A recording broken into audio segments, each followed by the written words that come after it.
Chess opening theory can be overwhelming, but today I'll show you a simple, rock-solid system that you can play against anything your opponent throws at you. Well, almost anything. I'm Grandmaster Igor Smirnov, and let's begin with the queen pawn move pawn to d4. After that, I'll show you how this opening literally crushes the London system, which is super cool, and then we'll move on to e4, c4, and you'll see how you can use the exact same setup against anything. Alright, so here you begin with knight to f6, and then you continue with d6, kind of like you're playing the King's Indian defense, but not really. And on the next move, you play pawn to c6. This is called the Czech Defense. Check, check, check, check, check, check, check, check, check, check. Even though, in fact, the opening is named after the Czech Republic, it's still cool when Hikaru kinda chants the name of our today's opening. Anyways, white goes pawn e4, grab in the center, and then you play queen a5. A multi-purpose move. There is a strategic reason behind this move. You're supporting this e5 central advancement, and your queen provides just additional support for that square. But there is also a tactical reason. If your opponent is careless and plays some move like this, then there's this little tactic, knight takes e4, taking advantage of the pin. Something that your opponent may overlook, and then not only he's lost this pawn on e4, but now also this knight on c3 is pinned and attacked. That's really cool for you. Now, of course, your opponent can very easily neutralize the pin by playing bishop d2, which is something they will play most of the time. Now there's this slightly unpleasant opposition of the bishop against your queen. Even though there is no real danger at the moment, it's still easier to just retreat the queen back to c7. And now notice how your pawn from c6 covers all these squares so that the white knight can never jump forward and attack your queen. Plus, from this square, the queen still supports that e5 advancement, which you're going to play on the next move. That said, we gotta face the truth. So far, you've ignored development, you've danced around with your queen, and overall, you've acted completely irresponsibly. However, since I've heard this exact phrase from my mom for the first 20 years of my life, I'm kind of fine with that. Somehow, this opening system works, and it's not easy to explain it, but the first big advantage is simplicity. Again, you just use this system. You're going to play bishop e7, castle, play bishop g4, knight d7, and that is it. And you're rock solid, and again, no theory involved, you just play the setup. Secondly, you're also triggering those deepest, darkest fears of your opponent. Positional chess. There's no attack, no tactics here, and your opponent has to figure out right positional strategies, which mostly they're not really capable of. Now, being more precise, your opponents will probably do something, either take here or push forward, but either way it doesn't change your plan at all. They can play whatever they want. They can play saxophone. That doesn't bother you, unless they really suck at it. Let's say they take on e5, which is a positional mistake, because to take is a mistake. That only helps you to open up this diagonal for your bishop. That also exposes the d file and also some weaknesses that white has here, which will be a problem for them down the line. Anyways, for now the game continues. They'll develop one way or the other. Doesn't really matter. We castle. And then there is the situation where it seems like your opponent is a little bit ahead in development. However, his position is incredibly dull. Like your pawn on c6 once again is doing a great job restricting this knight. He just can't come forward. Your other pawn in the middle of the board also takes away certain squares from the other knight. This bishop on e2 is restricted by his own pawn. The bishop on d2, even though developed, but does not do anything besides blocking his own queen. And there is no clear attacking plan for white. Therefore, like optically, it looks like white is doing fine, but very often they're going downhill just because they have no idea what to do. So let's say they play queen c2, then you develop your bishop. If they ever play h3, in most cases, I do recommend that you simply move the bishop backwards, keeping up this pin on his knight. However, in this particular situation, just because this weakness is so cool for you to exploit, I recommend that you trade the knight, because the knight defends this weakness, and I'll show you how to make use of it right after that. Now, once you traded off that bishop, you develop your knight. Since this square is taken away with your pawn, you just develop it to d7, then your opponent plays again, whatever. And from here, very often, you're going to move the knight forward to c5. That's a pretty good square in itself. Potentially, you can jump forward to d3 sometime in the future if you provide additional support. But even more so, you're actually eyeing to this juicy square on d4. And if your opponent plays something like b4, which is the most played move, your knight happily retreats back to e6. You actually aimed for this square all this way, all the way through. Therefore, you're really happy. And now there's this very common situation for the Czech defense, where your opponent seemingly did everything right.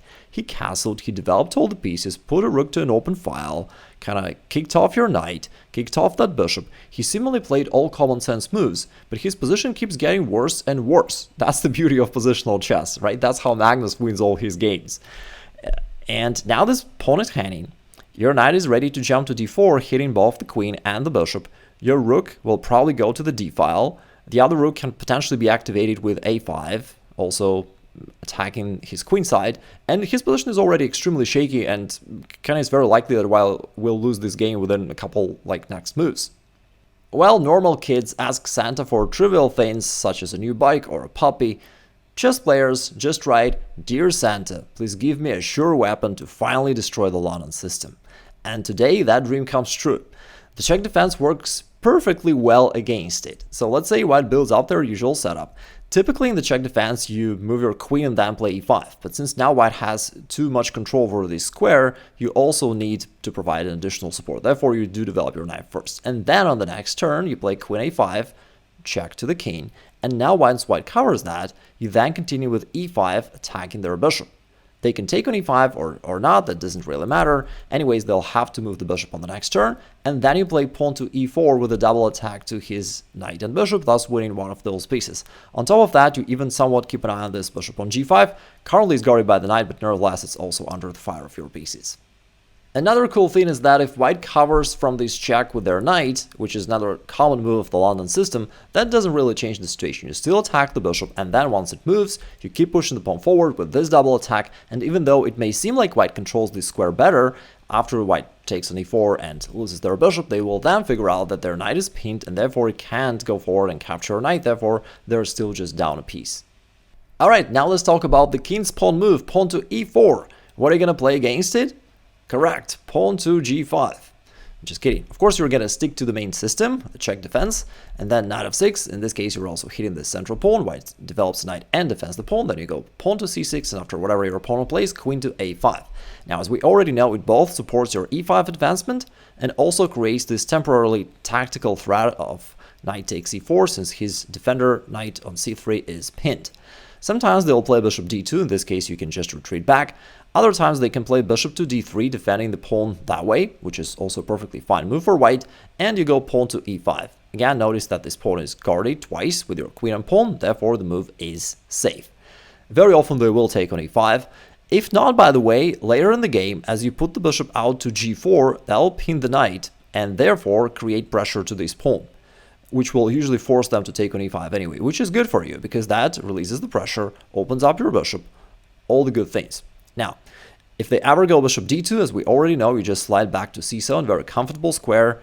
This pawn restricts the white knight from jumping forward, and therefore you're perfectly safe. You're still guarding this pawn on e5 so that white cannot capture it. All the usual stuff. And then once they castle, you go bishop e7, and typically you castle, go bishop g4, go knight to d7, that is your setup. How about they play pawn to h3 to stop your bishop from coming there? Well, no problem, you just play other moves of your system. You castle, and then let's say they develop the queen, and since your bishop cannot be developed to that active square, you can initially just develop the knight, which is another useful thing to do. As usual, we move it here, and later, typically to c5. Let's say they put a rook to this open file, and you go knight to c5. And although the position is approximately equal, again, the big advantage is your opponents have no clue of what to do, because it's positional chess. Now, what are you going to do? Well, a couple things. You've got this nice pawn structure to expand on the queen side, which will help you gain space and activate your rook potentially on its original place. Maybe you'll put your rook to this central file.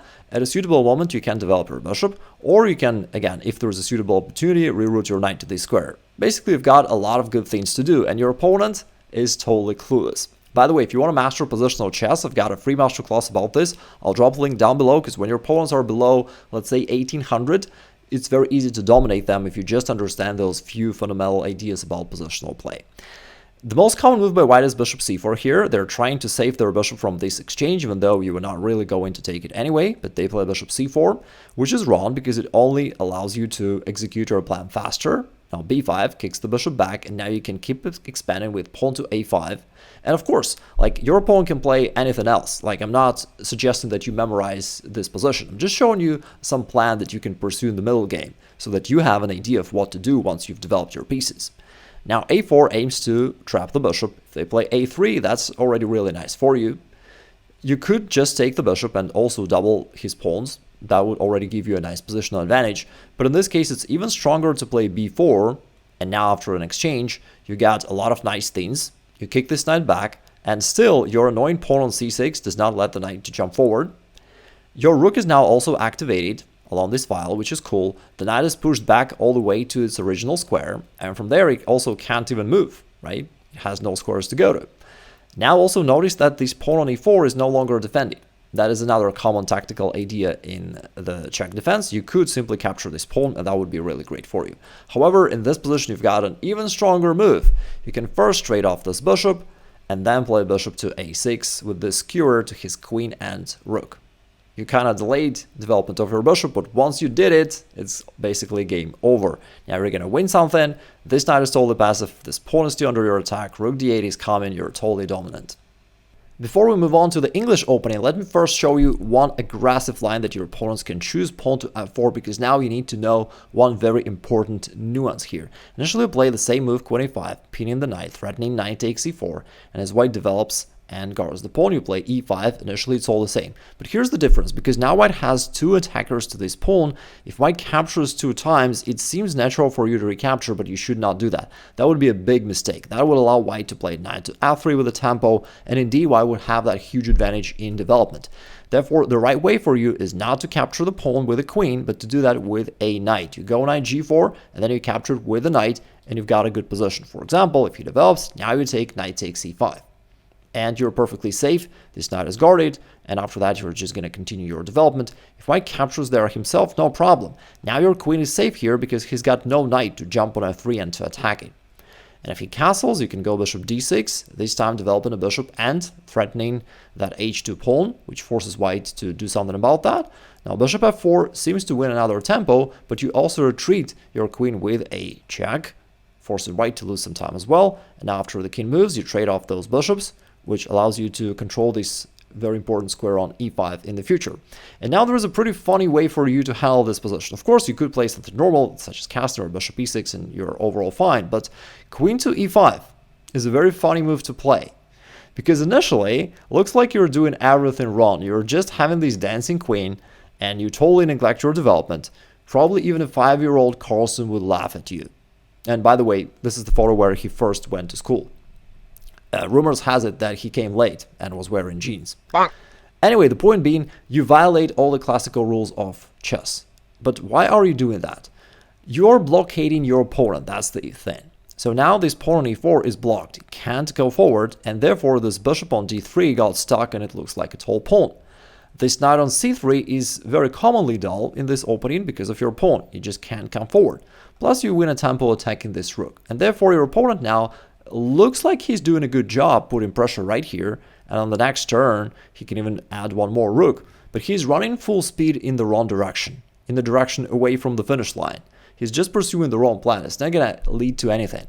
You can simply continue your development, kinda inviting white, a little bit provoking him to make this rook sacrifice, which is a very unusual move, which deserves an exclamation mark and 2 question marks. An exclamation marks for the fact that your opponent found that if you accept the exchange sacrifice, then after queen captures, attacking your king is going to be nice for white. But what he misses is that this is a losing blunder, a rookie error as we call it. You can simply castle away, and now this rook is trapped. That's the fun part of it. While your king is perfectly safe. Now the rook is attacked. If it comes back, there's g5, and strangely this rook has nowhere to go. Your bishop takes away those squares, and your knight controls this one. Therefore, the rook is nicely trapped. There's also another line which is even funnier. After you castle, if your opponent notices that the rook needs to go somewhere and moves it here, then in general you wish to capture the rook, but you need to find a way to do that. And first you move the rook to attack his queen and rook. Once he moves away, you trade it off. And now there is an interesting situation that the rook is nearly trapped. Looks like you could just go here and maybe capture it. But it's not that simple, because if you move the queen away, rook takes g7 becomes possible. And so the winning move for black is king to d8. Your king just leads the show and wins the game by itself. Now the rook is trapped, and white is still totally passive. All these pieces are going nowhere, and therefore you're winning. If your opponent plays the English opening or any other move, you can still stick to the same system. However, there are a few little things to know. Let's start with c4, the classical English opening, and initially play all those same moves. Now, in this case, you don't even have to prepare the move e5. You can just play right away. Since your opponent refrained from playing d4 and he doesn't not have any pressure to this square, you can just play the move with no preparation. And then, in general, you keep playing same moves. You also play pawn to c6. In this case, these pawns will also restrict the bishop, which is also nice to you. And from here, basically your opponent has a choice. He can either play d3, like very classical English opening, or he can at some point decide to shift it back to the Queen's Gambit or stuff like that, right? With a pawn to d4. Now, let's begin with the more like simple thing, pawn to d3. Then typically in your Czech defense, we develop the bishop and you develop the knight. And you can play it like that in this case as well, but I like the move bishop e6 a little more because from here the bishop potentially prepares you to play d5 yourself and grab the center sometime in the future. Let's say he develops, you go knight to d7, now your setup is complete, you've developed everything. At some point you can go d5 and grab the center yourself, or maybe play h6 and kick this bishop out. Overall, you've got a great position. What if your opponent plays more aggressively and strikes in the center with this pawn move? Now, typically in the Czech defense, you play queen c7 and solidify the pawn that way. And although it's perfectly playable, in this case you've got an opportunity to turn this Czech defense into a Czech attack with pawn to e4, which is a more aggressive move from your side. Since your opponent neglected that move himself, now you can seize this opportunity to drive this knight away and to gain central control yourself. And after the knight moves anywhere, you can play pawn to d5, and now just look at this pawn chain. Any rapper would envy a chain that massive. And jokes aside, you're doing great here. This bishop on g2 is totally dull now, completely restricted by the pawn chain. h6 is coming, kicking this knight away, and you're already taken over. And if you love this simple and systematic approach to chess, then you're surely gonna love this video where it shows you how to apply the same concept to literally any game that you play regardless of the opening.